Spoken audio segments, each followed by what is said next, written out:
If you're an Asian Christian, you have to listen to this. Matthew chapter 10, verse 37 to 39, Jesus says, "Whoever loves father or mother more than me is not worthy of me, and whoever loves son or daughter more than me is not worthy of me, and whoever does not take his cross and follow me is not worthy of me.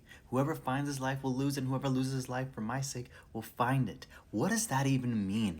Many pastors will start off by saying, you need to love Jesus more than you love your family. And that's absolutely true, but there's key things that I want you to pull out from this as well. Because coming from an Asian background, Jesus understands your family dynamic, and he's saying this right here. Jesus is preparing the disciples for a mission that he's going to put them on.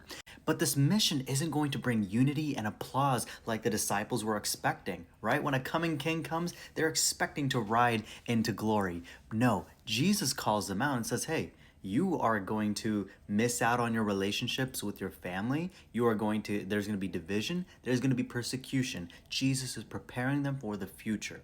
Now, in that culture, just like in Asian culture, there's such a deep that parents have over the children's life, specifically with their jobs, with their spouses, just like our parents have over our own lives. Now, Jesus is calling out the disciples in this moment, saying, hey, you have an idol in your life, and that idol is even your family's approval that you have. Do you love God more than your family's approval? You see, we can easily take a gift that God gives us and turn it into an idol. Now, that's a very difficult task, and this is where we rely on Jesus' strength more. See, Jesus cares more about where your affections are. What God is asking you in this moment is, are you more affectionate towards Christ more than you are affectionate towards your family? It's not saying, hey, you should hate your family. It is saying, will you love him more than your own family? Will you love him enough to obey his commands, to be courageous, to follow him even if you get persecuted? Will you love God? You see, loyalty to Christ must come before even your deepest desires.